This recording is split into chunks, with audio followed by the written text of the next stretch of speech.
So in this Canva tutorial video, I am going to be showing you guys how to curve text here on Canva using a Canva desktop. So once Canva's opened up, what I want you to do is to go to the left-hand side of your screen, press on text, and for this demonstration, I'll press on add a heading, and I'll just type in the word text right here.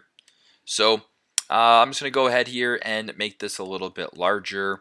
I'll press on text like this. Now, if you want to curve it, it's super self-explanatory. Press on text right here, go to the top right and press on effects under the effects tab.